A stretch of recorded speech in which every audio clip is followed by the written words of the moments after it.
Hello, দেখো আজকে আমি কি বানিয়েছি। আম আমার বাড়িতে আজকে পড়েছে, খুব ঝড় হয়েছিল সকালে, ঝড় বৃষ্টিও হয়েছে। আমগুলোকে কেটে ছোটো ছোটো করে টুকরো করে হলুদ মাখিয়ে রোদে দিয়েছি।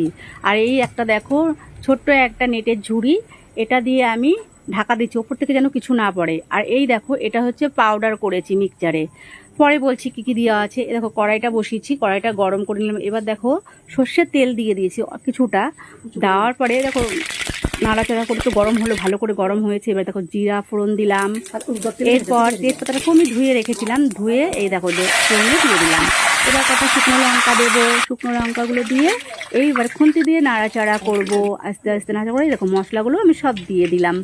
এইবার খুন্তি দিয়ে নাড়াচাড়া করছি, দেখো বেশ ভালোই লাগছে আমার, নাড়াচাড়া করছি। এইবার দেখো আমগুলো ঢেলে দিলাম, ঢেলে দেওয়ার পরে আমগুলোকে ভালো করে খুন্তি দিয়ে নাড়াচাড়া করছি। দেখো সুন্দর নাড়াচাড়া করতে আমার ভালো লাগছে আজকে আমার এটা বানিয়ে, আমি কোনোদিনও বানাইনি।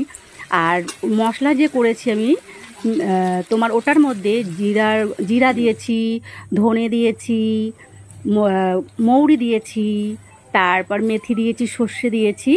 দেওয়ার পরে ওটাকে পেস্ট করে আগে প্রথমে ভেজে নিয়েছিলাম, ওইগুলোকে গোটাগুলোকে ভেজে তারপরে গুঁড়ো করেছি পেস্টে। এই দেখো এবার নাড়াচাড়া দিয়ে এবার এটাকে আস্তে করে আমি গ্যাসটাকে বন্ধ করে দিলাম যাতে এই আমটা ঠান্ডা হয়ে যায়।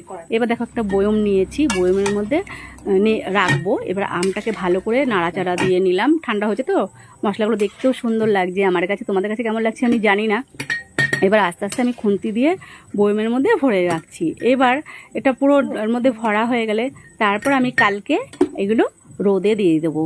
এবার খেতে কেমন হবে জানি না, আমি ফার্স্ট টাইম করলাম, ইউটিউবে এরকমভাবে দেখেছি, তোমরা কীরকমভাবে করো আমি জানি না। আজকে আমি এইভাবেই করেছি, কিন্তু মশলাটা সত্যি আমার খুব ভালো লাগছে, আর সেন্টটা সেই হয়েছে।